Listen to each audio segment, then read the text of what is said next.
Hi guys, I'm Gigi. Today I'm gonna read Harry Potter. 제5장 다이애건 앨리. 그 다음날 아침 해리는 일찍 잠에서 깼다. 새벽이라는 걸 알았지만 그는 계속해서 눈을 꼭 감고 있었다. 꿈이었어. 그는 혼잣말로 중얼거렸다. 해그리드라는 거인이 와서 내가 마법 학교에 가게 될 거라고 말하는 꿈을 꾸었던 거야.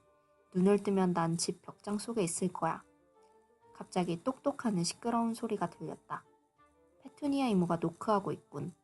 해리는 가슴이 철렁 내려앉았다. 하지만 그는 여전히 눈을 뜨지 않았다.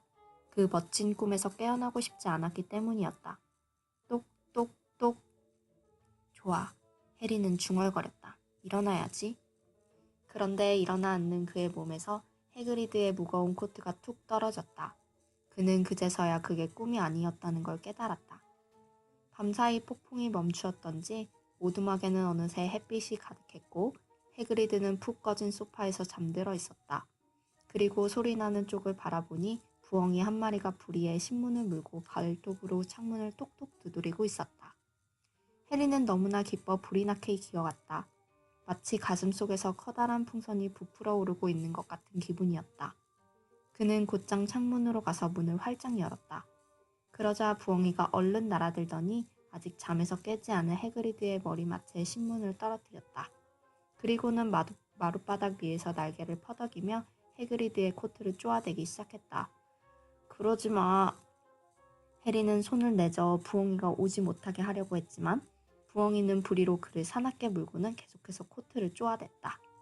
해그리드! 해리가 큰 소리로 말했다. 부엉이가... 심부름값을 줘야지. 해그리드가 소파에서 툴툴거렸다. 뭐라고요? 그 녀석은 식물 배달료를 받겠다는 거야. 주머니들을 뒤져봐. 해그리드의 코트에는 온갖 주머니들밖에 없는 것 같았다. 열쇠꾸러미가 나왔고 총알, 구슬, 박하사탕, 차 봉지까지 나온 뒤에야 마침내 해리는 이상하게 생긴 동전 한 줌을 꺼냈다. 큰엇을 줘.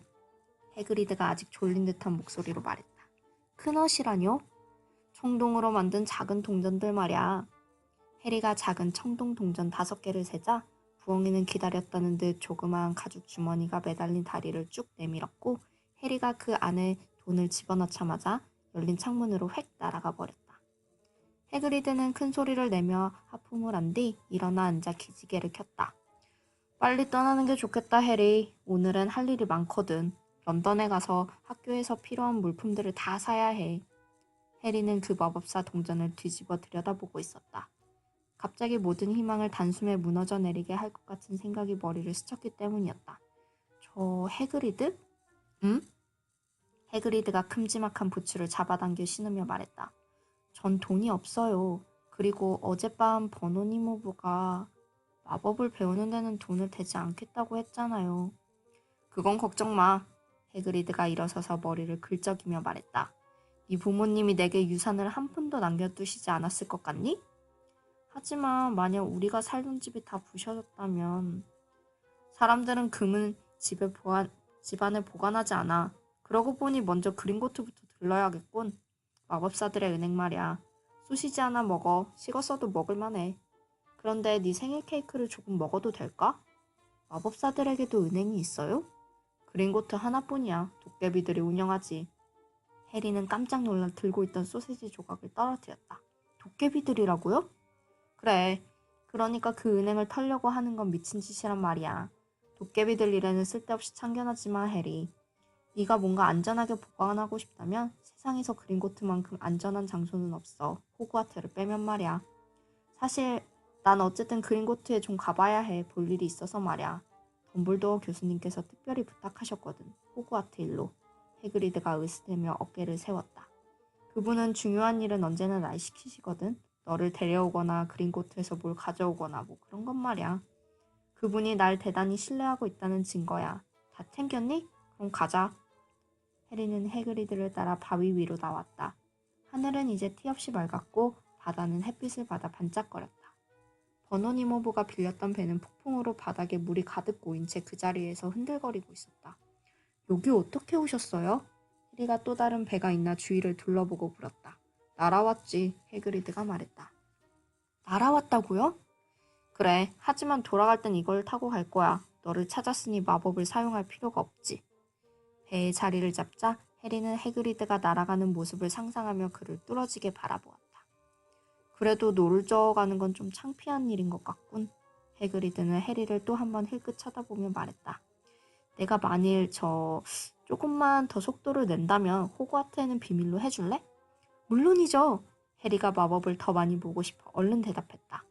해그리드가 그 핑크빛 우산을 다시 쭉 내밀고 배 옆구리를 두 번 탁탁 치자 배가 갑자기 육지 쪽으로 내달렸다. 그린고트를 터는 것이 왜 미친 짓이라는 거죠? 해리가 물었다. 마법 때문이지. 해그리드가 신문을 펼치며 말했다. 사람들이 그러는데 금고시를 지키는 용들이 있대. 그리고 그린고트까지 찾아가기도 어려워. 그린고트는 런던 지하 수백 킬로미터 되는 곳에 있거든. 지하철 저 밑이지. 뭔가를 간신히 손에 넣었다 해도 빠져나오려 하다가 굶어 죽고 말 거야. 해리는 해그리드가 예언자 일보를 읽고 있는 동안 가만히 앉아서 생각에 잠겼다. 해리는 사람들이 신문을 읽을 때는 방해받는 걸 아주 싫어한다는 걸 버논 이모부를 보아서 익히 잘 알고 있었지만 참고 있기가 힘들었다. 그는 묻고 싶은 게 이렇게 많은 건 난생 처음이었다. 마법부가 또 일을 망쳐놓았군. 해그리드가 신문을 넘기며 이렇게 중얼거렸다. 마법부가 있어요? 해리가 더 이상 참지 못하고 물었다. 물론이지. 해그리드가 대답했다. 사람들은 물론 덤블도어가 마법부 장관이 되길 바랐지만 그분이 호그와트를 떠나려 하지 않아서 코넬리우스 퍼지 노인이 그 직을 맡으셨지. 아주 실수투성이의 사람이야. 그래서 그는 조언을 구하느라 아침마다 덤블도어에게 수십 마리의 부엉이들을 보내지. 그런데 마법부는 어떤 일을 하죠? 글쎄, 주요 인물은 나라 이곳저곳에 아직도 마녀와 마법사들이 있다는 사실을 머글들이 알지 못하게 하는 것이지. 왜요? 왜냐고 해리? 사람들은 누구나 자신들의 문제를 해결할 마법을 알고 싶어 해. 그러니까 그저 방해받고 싶지 않기 때문이지. 바로 그때 배가 항구 벽에 부드럽게 부딪혔다. 해그리드는 신문을 접었고 그들은 힘겹게 돌계단 위로 올라가 거리로 나갔다. 그들이 작은 마을을 지나 기차역으로 걸어갈 때 지나가는 사람들이 모두 해그리드를 뚫어지게 바라보았다. 하지만 해리는 그들을 탓할 수가 없었다. 해그리드는 보통 사람들보다 키가 2배는 더 컸을 뿐만 아니라 저것 봐 해리? 머글들이 만들어낸 저 물건들 말이야 거참 하며 주차시간 자동 표시기 같은 아주 평범한 것들을 가리키며 계속해서 손가락질을 했던 것이다. 해그리드! 해리가 쫓아가느라 숨을 헐떡이며 말했다. 그린고트에 용들이 있다고 했죠? 뭐랄까 사람들이 그렇게 말했다는 거지. 해그리드가 말했다. 난 용을 갖고 싶어. 용을 갖고 싶다고요? 난 어렸을 때부터 용이 갖고 싶었어. 자, 가자. 그들이 기차역에 도착했을 때 마침 5분 뒤 출발하는 런던행 기차가 있었다. 해그리드는 먹을 돈을 잘 알지 못했으므로 해리에게 수표를 주어 기차표를 사게 했다. 기차에 탄 사람들은 그들을 훨씬 더 뚫어지게 쳐다보았다. 해그리드는 두 좌석을 차지하고 앉아 밝은 노란색 서커스 천막 같은 것들을 뜨고 있었다. 편지 갖고 있지, 해리? 그가 바늘땀수를 세며 물었다. 해리는 주머니에서 양피지 봉투를 꺼냈다. 좋아. 해그리드가 말했다. 거기에 네가 필요한 것들의 목록이 다 적혀 있어. 해리는 그 전날 밤에는 미처 읽지 못했던 두 번째 종이를 펼쳐들었다. 그 쪽지엔 이렇게 쓰여 있었다. 호그와트 마법학교 교복 1학년 학생들이 필요한 것들 1. 무늬 없는 긴 망토 3벌 검정색 2. 일상용 뾰족한 모자 하나 검정색 3. 보호장갑 용가죽이나 그와 유사한 것 4. 겨울 망토 하나 검정색의 은색 단추 학생들의 모든 옷에는 반드시 이름표를 붙이기 바랍니다. 교과서 모든 학생들은 다음 책을 한 권씩 준비하시기 바랍니다. 표준 마법서 1학년 미란다 고시오크 지음 마법의 역사 바틸다 백시엇 지음 마법 이론 아달버트 와플링 지음 초보자를 위한 변신술 지침서 에메릭 스위치 지음 천가지 마법 약초와 버섯 필리다 스포어 지음 마법과 마법의 약 아르세니우스 지거 지음 기이한 짐승들과 그것을 찾을 수 있는 장소 뉴트 스캐맨더 지음 어둠의 힘 방어법 지침서 쿠엔틴 트림블 지음 다른 용품, 요술 지팡이 하나, 큰 냄비 하나, 유리나 크리스탈 약병 하나, 망원경 하나, 노쇠 저울 하나. 학생들은 또 부엉이나 고양이 혹은 두꺼비를 가져와도 괜찮습니다. 학부형님들께서는 첫 1년 동안은 학생들에게 개인의 빗자루가 허용되지 않는다는 점을 유념하시기 바랍니다. 이런 걸 다 런던에서 살 수 있어요? 해리가 놀라서 큰 소리로 물었다. 어디서 살 수 있는지만 알고 있다면, 해그리드가 말했다. 해리는 런던에 가본 적이 없었다. 해그리드는 어디를 가야 할지 알고 있는 것 같기는 했지만 그는 분명 정상적인 방법을 이용해 그곳에 가지는 않을 것이다. 그는 지하철 개찰구에 몸이 갇혔는가 하면 자리는 너무 비좁고 기차는 너무 느리게 간다며 큰 소리로 불평을 해댔었다. 난 머글들이 마법 없이 어떻게 살아가는지 도무지 모르겠단 말이야. 그가 가게들이 쭉 늘어선 북적거리는 도로까지 연결된 망가진 에스컬레이터를 걸어 올라가며 이렇게 말했다. 해그리드는 그 큰 몸집으로 어찌나 쉽게 인파를 뚫고 지나가던지 해리는 그저 그의 뒤에 꼭 붙어 있기만 하면 되었다. 그들은 서점과 레코드 가게, 햄버거 레스토랑과 극장들을 지나갔지만 요술 지팡이를 파는 곳은 어디에도 없는 것 같았다. 이곳은 그저 보통 사람들로 붐비는 평범한 거리에 불과했다. 저 아래 땅속에는 정말로 마법사의 황금이 산더미같이 쌓여 있을까? 마법소와 빗자루들을 파는 가게가 정말로 있기나 한 걸까? 이 모두가 혹시 더즐리 가족이 꾸며낸 장난은 아닐까? 해리가 만일 더즐리 가족에게 유머 감각이 전혀 없다는 사실을 몰랐었더라면 그는 어쩌면 그렇게 생각했을지도 몰랐다. 해리는 해그리드가 지금까지 말한 모든 것이 도저히 믿기 어려웠지만 어쨌든 지금 상황에서는 그를 믿지 않을 수가 없었다. 바로 이곳이로군. 해그리드가 발을 멈추며 말했다. 리키 콜드런, 유명한 곳이지. 그곳은 아주 작고 지저분하게 보이는 술집이었다. 해그리드가 손가락으로 가리키지 않았다면 해리는 그 술집이 있는지조차 알아채지 못했을 것이다. 급히 지나가는 사람들은 그곳을 쳐다보지도 않았다. 그들은 마치 리키 콜드런을 볼 수 없기라도 한 듯 대형 서점이나 그 반대편의 레코드 가게만 훑어보았다. 사실 해리는 자신과 해그리드만이 그 술집을 볼 수 있다는 아주 이상한 기분이 들었다. 그가 이 말을 하기도 전에 해그리드는 그를 안으로 데리고 들어갔다. 유명한 장소치고는 그곳은 아주 어두침침하고 지저분했다. 노파 몇 명이 한쪽 구석에 앉아 아주 작은 술잔으로 백포도주를 마시고 있었는데 그중 한 명은 긴 담뱃대로 담배를 피우고 있었다. 뾰족한 모자를 쓴 자그마한 남자 하나는 대머리에다 꼭 호두처럼 생긴 이빨 빠진 늙은 바텐더에게 말을 걸고 있었다. 그들이 걸어 들어가자 웅성대던 소리가 딱 멈췄다. 모두 해그리드를 잘 알고 있는 것 같았다. 그들은 손을 흔들며 그에게 미소를 지어 보였고 바텐더는 술잔으로 손을 뻗으며 이렇게 말했다. 여느 때 마시던 걸로 하겠소, 해그리드? 마실 수 없어, 톰. 호그와트 일을 하고 있는 중이거든. 해그리드가 커다란 손으로 해리의 어깨를 탁 때려 해리의 무릎을 휘청이게 하며 말했다. 아, 바텐더가 해리를 빤히 쳐다보며 말했다. 그럼 이해가? 리키 콜드런이 갑자기 쥐죽은 듯 조용해졌다. 이런, 그 늙은 바텐더가 작은 소리로 말했다. 해리포터, 이렇게 영광스러울 때가. 그는 허둥지둥 바 뒤편에서 나와 급히 해리 쪽으로 가더니 눈물을 글썽이며 그의 손을 꼭 잡았다. 돌아온 것을 환영해요, 포터군. 돌아온 걸 환영해. 해리는 무슨 말을 해야 할지 몰랐다. 모두 그를 쳐다보고 있었다. 담뱃대를 물고 있던 노파는 불이 꺼진지도 모른 채 계속 뻐끔뻐끔 담배를 피우고 있었다. 해그리드는 밝게 미소 짓고 있었다. 그리고는 여기저기에서 드르륵 드르륵 의자들이 마루를 긁어대는 시끄러운 소리가 나더니 다음 순간 해리는 어느새 리키 콜드런에 있는 모든 사람들과 악수를 하고 있었다. 도리스 크로포드네, 포터군. 마침내 자네를 만나게 되다니 믿을 수 없군. 너무나 자랑스럽네, 포터군. 그저 자랑스러울 뿐이야. 언제나 자네와 악수를 하고 싶었지. 가슴이 두근거리는군. 반갑네, 포터군. 뭐라 말할 수가 없군. 디글일세, 데달루스 디글.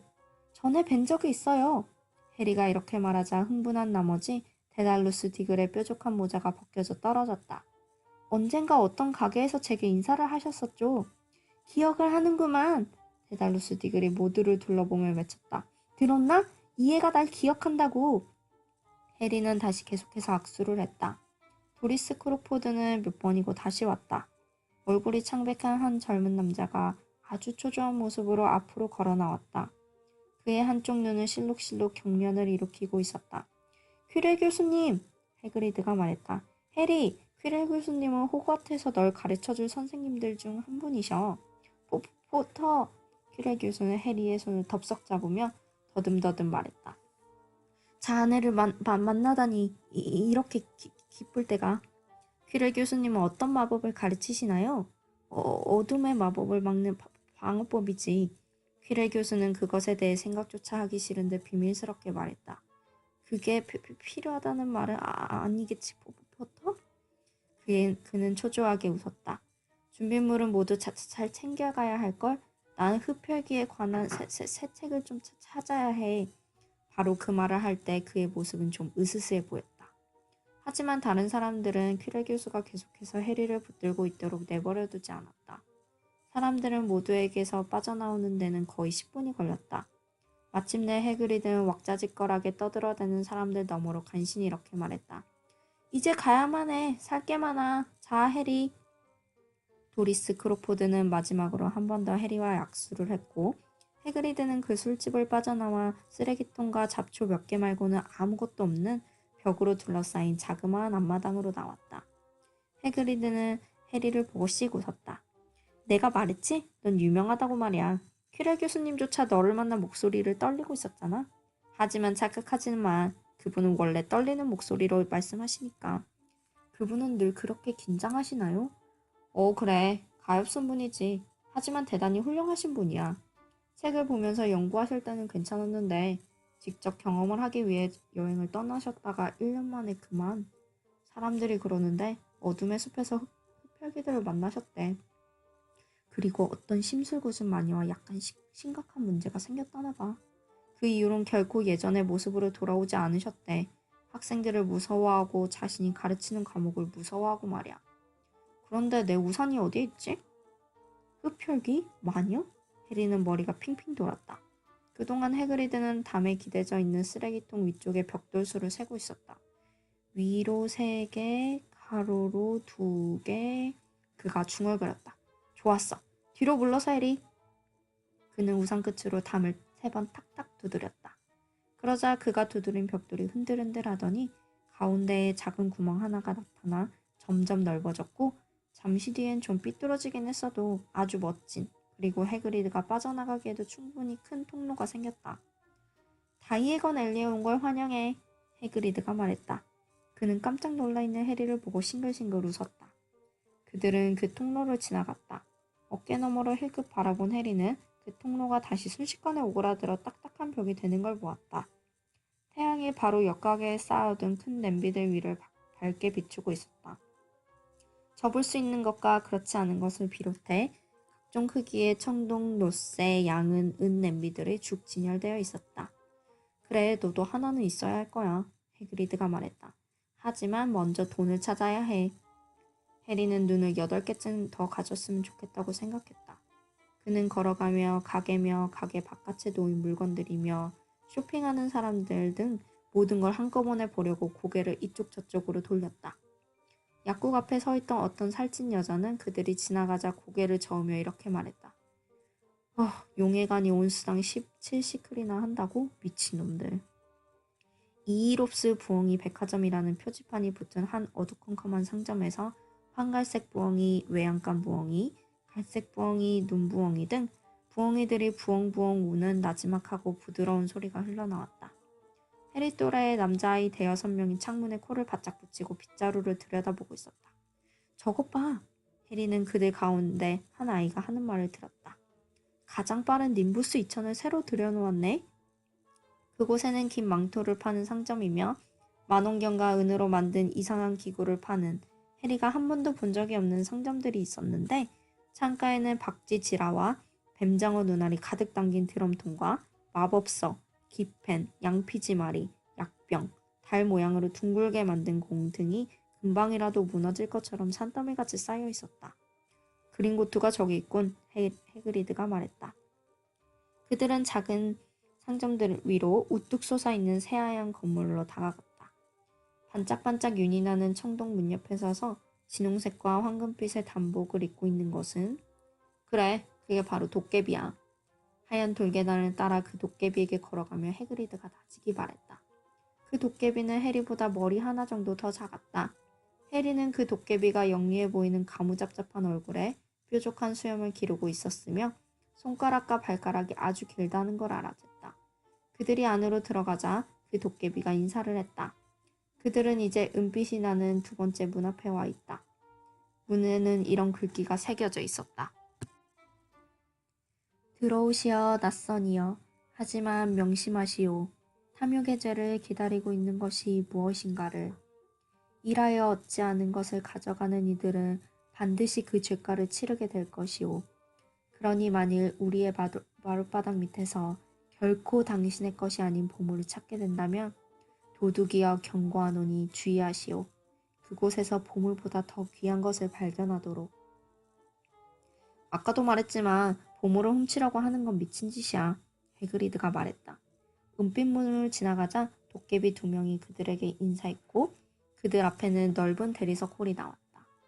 100명이 넘는 도깨비들이 길다란 카운터 뒤편의 높은 의자에 앉아 무덤의 커다란 받침돌에 낙서를 하거나 노쇠 저울로 동전들의 무게를 달거나 확대경에 눈에 끼고 복석들을 감정하고 있었다. 그 홀로 통하는 문을 셀 수 없을 정도로 많았고 그보다 더 많은 도깨비들이 사람들을 이 문 저 문으로 안내하고 있었다. 해그리드와 해리는 카운터로 향했다. 안녕하시오. 해그리드가 아무 일도 하지 않고 있는 도깨비에게 말했다. 우린 해리포터 씨의 금고에서 돈을 좀 꺼내가려고 왔소. 열쇠가 있소 선생? 여기 어딘가에 있을 거요. 해그리드는 이렇게 말하고는 그 카운터 위에다 주머니에 있는 것들을 다 비우고 캐캐 묵은 강아지 비스킷 한 줌을 도깨비의 책 위에 뿌리자 그 도깨비가 코를 실룩거렸다. 해리는 그들의 오른쪽에 있는 도깨비가 달아오른 석탄만큼이나 큰 루비 더미의 무게를 다는 걸 놀란 눈으로 바라보았다. 찾았다. 해그리드가 마침내 쬐그마한 황금빛 열쇠 하나를 들어올리며 말했다. 도깨비는 그것을 유심히 살펴보았다. 맞는 것 같군요. 난 또 덤블도어의 교수님의 편지도 가져왔소. 해그리드가 가슴을 쭉 펴고 거드름을 피며 말했다. 그건 713번 금고에 있는 그것에 관한 것이오. 도깨비는 편지를 주의 깊게 읽었다. 알겠소. 그가 편지를 해그리드에게 돌려주며 말했다. 사람을 시켜 당신들을 두 금고에 데려다 주도록 하겠소.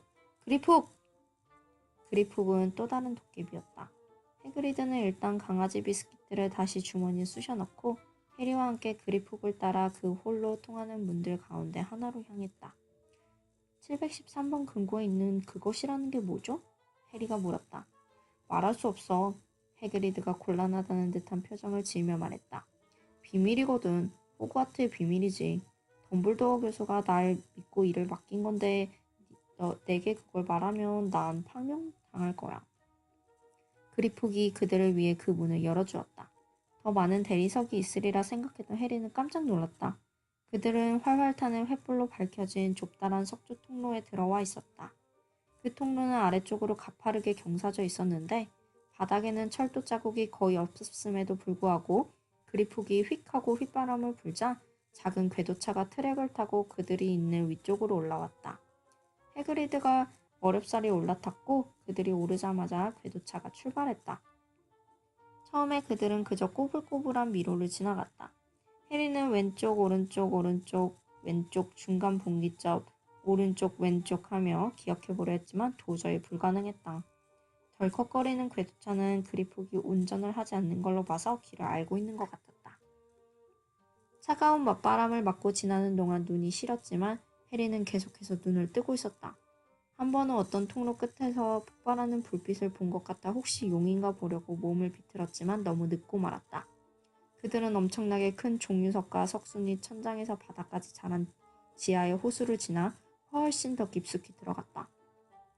난 정말로 모르겠어요. 해리가 궤도차의 소음 너머로 해그리드에게 소리쳤다. 종유석과 석순이 어떻게 다르죠? 종유석에는 종자가 들어있잖아. 해그리드가 말했다. 그리고 지금은 묻지 마. 멀미가 날 것 같으니까. 그의 얼굴은 아주 창백해 보였다. 궤도차가 마침내 통로 벽에 나 있는 작은 문 옆에 멈춰서자 해그리드는 얼른 내려 무릎을 후들거리며 벽에 기대섰다. 그리프기 문의 자물쇠를 열었을 때 해리는 숨이 멎는 줄 알았다. 뿌연 초록빛 연기가 소용돌이 치며 흘러나오더니 곧이어 산더미같이 쌓인 황금 동전들이 눈에 들어왔다. 은도 잔뜩 늘어서 있었고 작은 청동 큰 옷도 한 무더기가 있었다. 다 네 거야. 해그리드가 미소를 지었다. 모두가 해리 거라니 도저히 믿어지지가 않았다. 더즐리 가족은 틀림없이 이것에 대해 까맣게 몰랐을 것이다. 알았다면 아마 순식간에 그에게서 빼앗아갔을 테니까. 그들은 해리를 키우는데 돈이 너무나 많이 든다며 얼마나 자주 불평을 했었는지 모른다. 그런데 그동안 내내 그의 소유인 엄청난 재산이 런던 밑에 깊숙이 묻혀 있었다니. 해그리드는 해리가 그 일부를 주머니에 담는 걸 도와주었다. 황금빛 동전은 갈레온이야. 그가 설명했다. 17 은시클은 1갈레온이고 29 크넛은 1시클이니까 그거면 충분해. 좋아. 2학기 정도 보내는 데는 그거면 충분할 테니 나머지는 여기에 안전하게 보관해 두도록 하자. 그는 그리프에게로 몸을 돌렸다. 이번에는 713번 금고로 갑시다. 그런데 좀 천천히 갈 수 있을까요? 궤도차는 한 속도로만 움직여요. 그리프기 말했다. 그들은 이제 훨씬 더 깊숙이 들어가고 있었고 속도는 더 빨라지고 있었다. 그들이 옴짝달싹도 할 수 없는 모퉁이를 휙 돌자 공기는 점점 더 차가워졌다. 궤도차의 지하의 좁은 터널은 덜컥거리며 지나갈 때 해리가 저 아래 어두운 바닥에 무엇이 있는지 보려고 몸을 옆으로 기울이자 해그리드가 위험하다며 목더미를 획 잡아당겼다. 713번 금고에는 열쇠 구멍이 없었다. 뒤로 물러서시오. 그리프기 으스대며 말했다. 그가 길다란 손가락 하나로 문을 부드럽게 어루만지자 문이 스르르 녹아내렸다. 그린고트의 도깨비 이외에는 누구라도 이렇게 했다간 문으로 빨려 들어가 안에 갇히고 말 거요. 그리프기 말했다. 누가 안에 들어왔는지 얼마나 자주 살피죠? 해리가 물었다. 10년에 한 번씩. 그리프기 다소 불쾌하게 씩 웃으며 말했다. 해리는 이 1급 금고 안에 무언가 정말로 굉장한 것이 들어있는 게 분명하다고 생각하며 그 굉장한 보석을 조금이라도 더 보려고 애썼다. 하지만 언뜻 보기에 금고 안은 텅 비어있는 것 같았다. 그러나 자세히 들여보자 누런 종이로 싼 더러운 작은 꾸러미 하나가 바닥에 놓여 있었다. 해그리드는 그것을 집어들더니 코트 속 깊숙이 밀어넣었다. 해리는 그것이 무엇일까 몹시 궁금했지만 묻지 않는 게 낫다고 생각했다. 자, 이 지긋지긋한 궤도차를 타고 돌아가자. 그리고 돌아갈 땐 내게 말 걸지 마. 입을 다물고 있는 게 멀미가 나지 않을 것 같으니까. 해그리드가 말했다. 제멋대로 난폭하게 달리는 궤도차를 타고 나온 뒤 그들은 그린고트 밖에서 눈부신 햇살에 눈을 깜빡이며 서 있었다.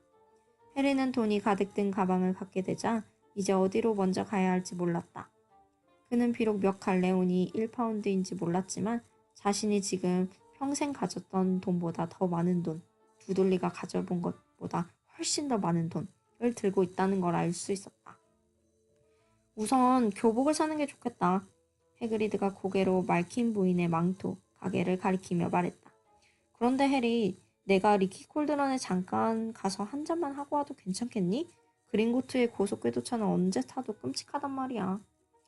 그가 아직도 멀미를 하는 것 같이 보였으므로 해리는 다소 겁이 나서 해그리드를 보내고 혼자서 말킨 부인의 가게로 들어갔다.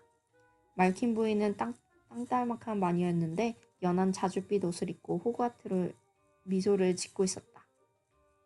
너도 호그와트니? 해리가 막 말을 꺼내려고 하자 그녀가 말했다. 여기 많이 있단다. 실은 또 다른 아이가 지금 막 입어보고 있지. 그 가게 뒤편에서는 또 다른 마녀가 발판 위에 서 있는 창백하고 갸름한 얼굴을 가진 남자아이의 긴 검정 망토를 핀으로 꽂고 있었다. 말킨 부인은 해리를 그 옆에 있는 발판에 세우고 긴 망토를 머리에서부터 뒤집어 씌워 입히고는 적당한 길이에서 핀을 꽂기 시작했다. 안녕, 그 소년이 말했다. 너도 호그와트니? 응, 해리가 말했다. 우리 아빠는 옆가게에서 내 책을 사고 계시고 엄마는 길가에서 요술지팡이를 보고 계셔. 그 소년이 말했다. 그 아이는 따분한 목소리로 느릿느릿 말했다. 그 다음에 난 엄마 아빠와 함께 경주용 빗자루를 보러 갈 거야. 난 왜 첫 해는 자기 빗자루를 가질 수 없는지 이해하지 못하겠어. 난 아빠를 졸라서 하나를 몰래 사갖고 들어갈 거야. 해리는 꼭 두들리를 보고 있는 것 같은 생각이 들었다. 넌 빗자루 있니?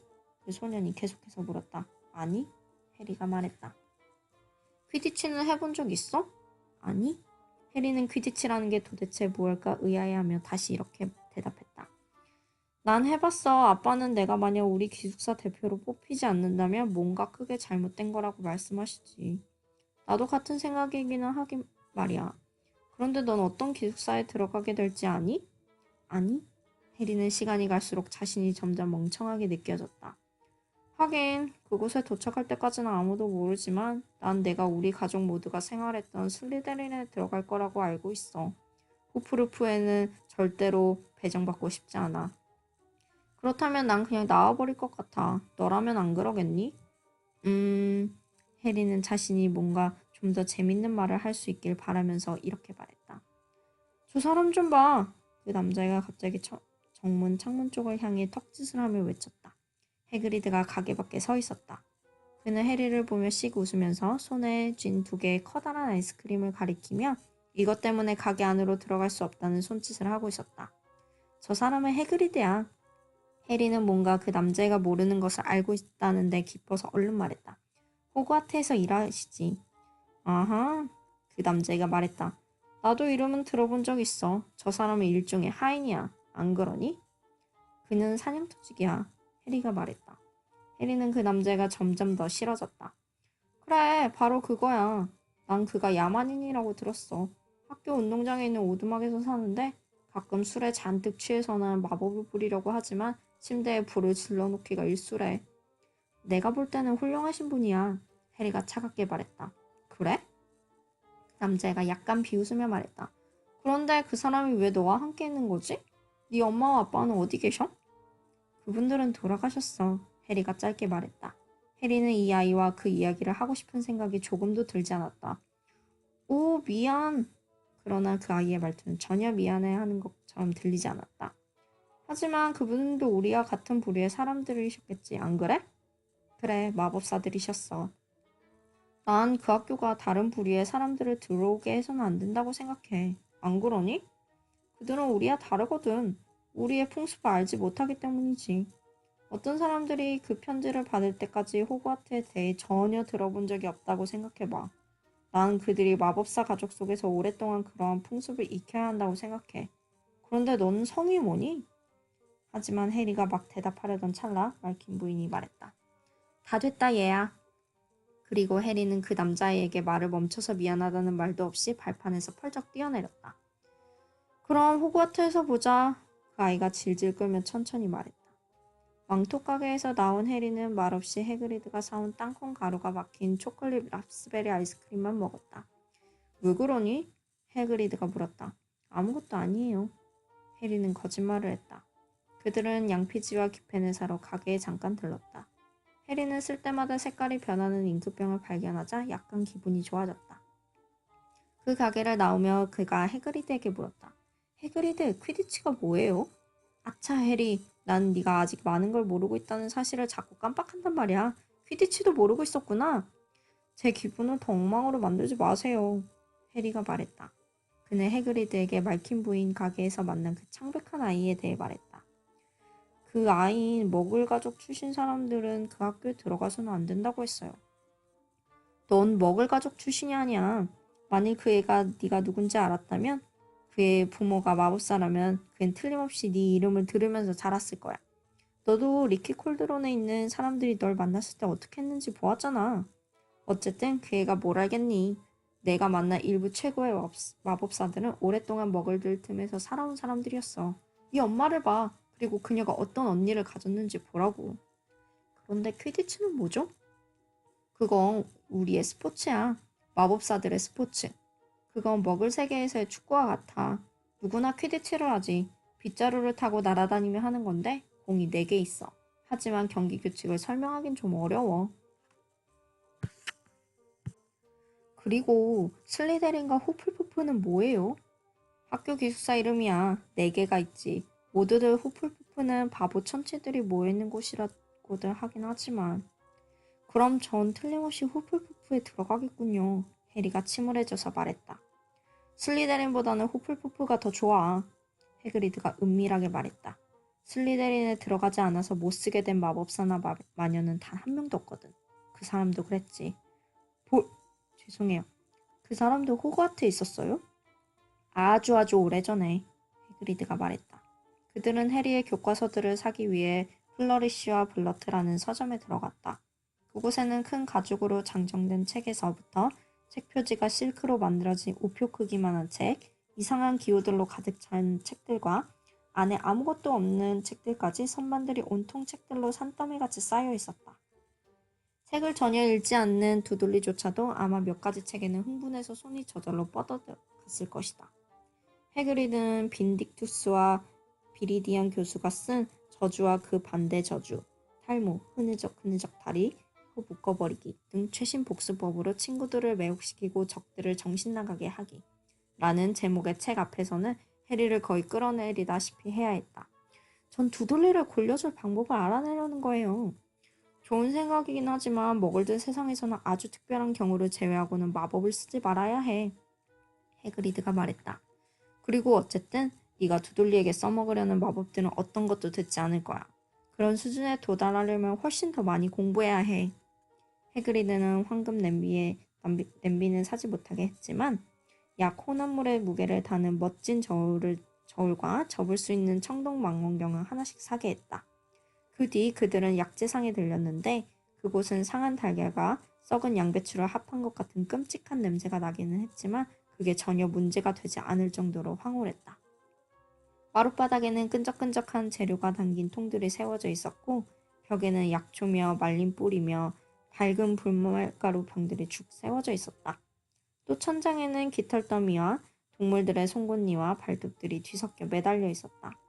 해그리드가 카운터 뒤에 있는 남자에게 해리가 쓸만한 좀 기본적인 약성분들이 있는지 묻는 동안 해리는 하나의 21갈래온 하는 은으로 만들어진 유니콘 뿔과 한국자의 오크넛 하는 까맣게 반짝이는 조그만 딱정벌레 눈을 들여다보고 있었다.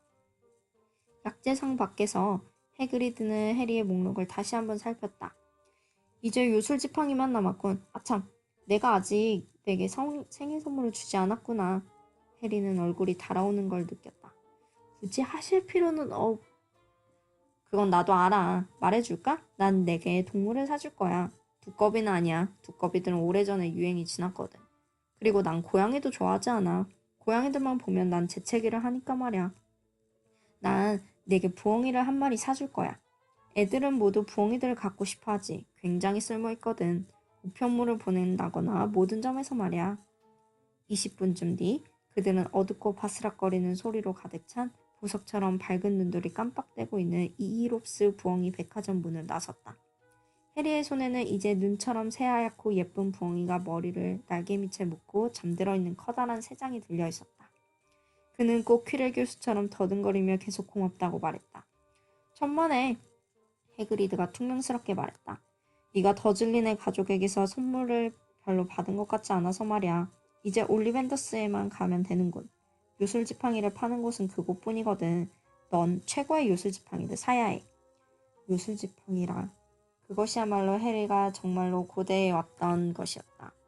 마지막 가게는 생각보다 비좁고 초라했다. 문에 쓰여진 올리벤더스 382 BC 이후 좋은 요술지팡이를 만들어 온 제작자 라는 황금빛 글자들이 벗겨지고 있었다. 먼지투성이의 창가에는 색바랜 보랏빛 쿠션 위에 요술지팡이가 한 개 놓여 있었다. 그들이 안으로 들어가자 가게 깊숙이 어딘가에 있는 종이 딸랑거렸다. 자그마한 그 가게 안에는 엉성한 의자 하나만 덜렁 놓여 있었다. 해리는 마치 매우 엄격한 도서실에 들어온 것 같은 서먹서먹한 느낌이 들었다. 그는 막 떠오른 많은 새로운 질문들을 억누르며 대신 천장까지 깔끔하게 쌓여있는 수천 개의 가느다란 상자들을 바라보았다. 어떤 이유에선지 그의 목덜미가 따끔따끔 아팠다. 이 안에 있는 먼지와 정적이 어떤 신비한 마법으로 따끔거리게 하는 것 같았다. 안녕하시오. 갑자기 들린 목소리에 해리는 소스라치게 놀랐다. 해그리드도 놀란 게 분명했다. 왜냐하면 우두둑 부서지는 소리가 나더니 그 약해 빠진 의자에 앉아있던 그가 바닥으로 굴러 떨어졌던 것이다. 그들 앞에는 어느새 한 노인이 서 있었는데 엷은 빛깔의 둥그런 그의 눈은 어둠 속에서 마치 달처럼 빛나고 있었다. 안녕하세요. 해리가 어색하게 말했다. 오, 그래. 그 노인이 말했다. 그래, 그래. 자넬 곧 만날이라 생각했지, 해리포터. 그건 질문이 아니었다. 엄마 눈을 닮았구나. 얘 엄마가 첫 번째 요술지팡이를 사러 이곳에 온 게 바로 어제 같은데. 버드나무로 만들어져서 휙 하고 소리나는 길이가 10과 4분의 1인치인 지팡이였지. 마법이 쓰기에는 아주 좋은 지팡이였다. 올리벤더 씨가 해리에게 더 가까이 다가섰다. 해리는 전혀 깜빡이지 않는 그의 은백색 맑은 눈이 다소 소름 끼쳤다. 하지만 네 아버지는 마호가니 지팡이를 가장 좋아했지. 11인치짜리였다. 잘 휘었지. 힘이 약간 더 세서 변신하는 데는 최고였단다. 글쎄 뭐랄까 이 아버진 그것을 가장 좋아하셨다. 그리고 물론 마법사를 스스로 선택하는 건 지팡이였단다. 올리벤더 씨는 해리와 코가 거의 맞닿을 정도로 가까이 다가왔다. 해리는 그의 눈에 자신의 모습이 비치는 걸 볼 수 있었다. 그리고 이게 바로 올리벤더 씨는 길고 하얀 손가락으로 해리의 이마에 난 번개 모양의 흉터를 만졌다. 바로 내가 판 지팡이가 그렇게 한 것이란다. 미안하구나. 그가 부드럽게 말했다. 13가 2분의 1인치 주먹으로 만들어진 거지. 아주 강력한 요술지팡이인데 잘못된 손에 넘어갔어. 그 요술지팡이가 세상에 나와 어떤 짓을 하리라는 걸 내가 알았더라면. 그들은 고개를 젓더니 해그리드를 발견했다. 해리는 한시름 놓았다. 루베우스 해그리드. 다시 만나서 정말 반갑네. 오크 16인치 약간 휘게 맞지? 그렇습니다. 맞아요. 해그리드가 말했다. 그것도 좋은 지팡이였지. 그런데 자네가 쫓겨날 때 그들이 그거를 반으로 또 부러뜨렸지 않아? 올리벤더 씨가 갑자기 무서운 표정을 지으며 말했다. 네, 그들이 그랬어요. 맞아요. 해그리드는 이리 갔다 저리 갔다 하며 말했다. 하지만 전 아직도 그 조각들을 갖고 있어요. 그가 밝은 목소리로 덧붙였다. 그것들을 사용하진 않나? 올리벤더 씨가 날카롭게 물었다. 아니요. 해그리드가 얼른 대답했다. 해리는 그가 그렇게 말할 때 핑크빛 우산을 꽉 움켜쥐는 걸 보았다. 올리벤더 씨가 해그리드를 날카로운 눈길로 쳐다보았다. 그럼 자, 포터군. 그럼 어디 좀 보지. 그는 주머니에서 은빛 점들이 표시되어 있는 길다란 줄자를 꺼냈다. 어느 쪽에 지팡이를 줄 거지? 전 오른손잡이에요. 해리가 말했다. 팔을 쭉 뻗어봐. 그렇지.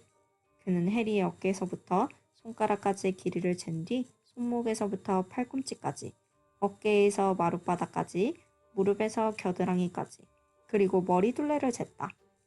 그는 길이를 재면서 이렇게 말했다. 올리벤더 지팡이 중심엔 모두 강력한 마법의 물질이 들어있네, 포터군.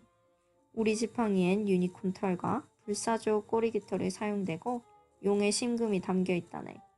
올리벤더 요술 지팡이는 똑같은 게 하나도 없네. 유니콘이나 용이나 불사조 같은 것이 서로 다 다른 것과 마찬가지지. 그리고 우리 지팡이는 다른 마법사가 만든 지팡이보다 훨씬 강력하다고 알려져 있지. 해리는 불현듯 자신의 콧구멍들 사이에 크기를 재고 있는 줄자가 혼자서 움직이고 있다는 사실을 깨달았다. 올리벤더 씨는 선반들 주위를 날아다니며 상자들을 내리고 있었다. 그만하면 됐다. 그가 이렇게 말하자 줄자가 마룻바닥으로 툭 떨어졌다. 그러면 포터군 이걸 한번 써보지. 너도 밤나무와 용의 심금이야. 9인치이고 멋지고 유연하지. 그냥 한번 가져가서 휘둘러보게. 그러나 해리가 그 지팡이를 가져가 멍청한 기분을 느끼며 약간 휘둘러보려고 하자마자 올리벤더 씨가 그걸 그의 손에서 획 채갔다. 단풍나무와 불사조 깃털 7인치. 탄력이 아주 좋지. 자 해보게. 해리는 휘둘러 보려고 했지만 그가 그 지팡이를 거의 들어 올리지도 못하자 올리벤더 씨가 얼른 가져갔다. 아니 여기 흑당과 유니콜털에 8과 2분의 1인치 잘 휘지. 자 한번 해봐. 해리는 몇 번이고 계속 시도했다. 해리는 올리벤더 씨가 무엇을 기다리고 있는 건지 전혀 몰랐다. 한 번씩 휘둘러 본 지팡이들이 그 약해 빠진 의자 위에 점점 더 높이 쌓이고 있었지만 올리벤더 씨는 선반에서 더 많은 지팡이들을 꺼내올수록 점점 더 행복해하는 것 같았다. 까다로운 손님이야. 안 그런가? 하지만 걱정 말게. 여기 어딘가에는 꼭 들어먹는 걸 찾게 될 테니까. 혹시 그러면 말이야. 그렇지. 좀 별난 걸 찾아보는 게 어떨까? 서양 호랑가시나무와 불사조 깃털의 11인치. 그리고 나긋나긋하고 유연한 것으로 말이야. 해리는 그 지팡이를 가져갔다. 그는 손가락에서 갑자기 온기를 느꼈다. 그가 그 지팡이를 머리 위로 들어 올렸다가 먼지투성이의 공기를 가르며 휙 휘두르자 그 끝에서 마치 불꽃놀이처럼 빨갛고 노란 불꽃이 튀며 벽 위로 춤추는 광점들을 던졌다. 해그리드는 함성을 지르며 손뼉을 쳤고 올리벤더는 큰 소리로 외쳤다. 브라보! 그렇지, 좋았어. 그런데 말이야, 정말로 이상하군. 정말로 이상해. 그는 해리의 지팡이를 제 상자에 다시 집어넣어 갈색 포장지로 싸며 연신 이상해, 이상해 라고 중얼거렸다. 죄송해요. 해리가 말했다. 그런데 뭐가 이상하다는 거죠? 올리벤더 씨는 창백한 눈길로 해리를 똑바로 바라보았다. 난 내가 판 지팡이들을 모두 기억하네 포터군. 하나하나 다. 자네 지팡이처럼 불사조에 꼬리 깃털이 있는 지팡이가 꼭 하나 더 있었네. 이 지팡이가 자네에게 가게 된다는 게 정말로 이상해. 왜냐하면 그 형제 지팡이가 바로 자네에게 그 흉터를 냈거든. 해리는 침을 꾹 삼켰다. 그래, 13가 2분의 1인치, 주목. 어떻게 이런 일이 일어날 수 있는지 정말로 이상해. 기억하나? 지팡이가 마법사를 선택한다는 걸 말이야. 내가 볼 때 우린 자네에게서 굉장한 일들을 기대해야 할 것 같네, 포터군. 무엇보다도 이름을 불러서는 안 될 그 사람은 굉장한 일들을 했네. 끔찍한 일들이었지. 그래, 하지만 굉장했어. 해리는 몸이 오싹했다. 그는 올리벤더 씨가 그다지 마음에 들지 않았다. 그는 그 지팡이 값으로 황금 갈래온 7개를 냈고 올리벤더 씨는 그들에게 허리를 굽혀 인사했다.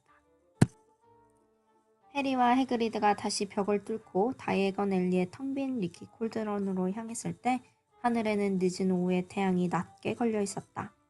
해리는 길을 걸어 내려가면서 아무 말도 하지 않았다.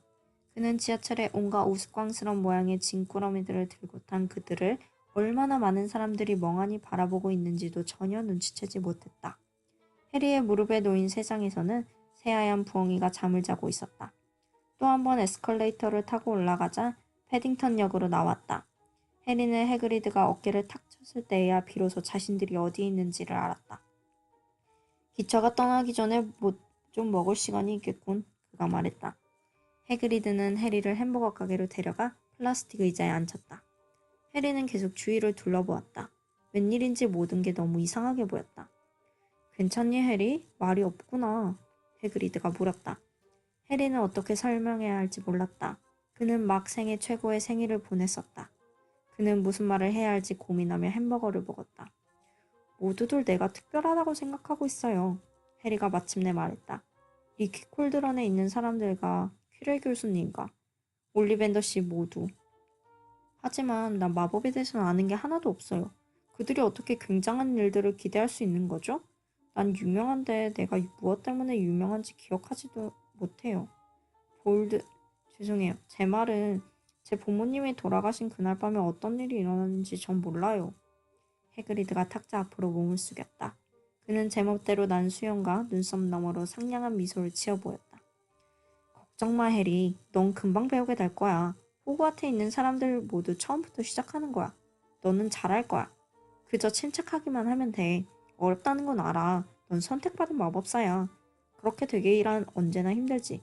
하지만 넌 호그와트에서 멋진 시간들을 보내게 될 거야. 나도 그랬거든. 사실 지금도 그렇고 말이야. 해그리드는 해리가 더즐리 가족에게로 돌아갈 기차를 타는 걸 도와준 뒤 그에게 봉투 하나를 건네주었다.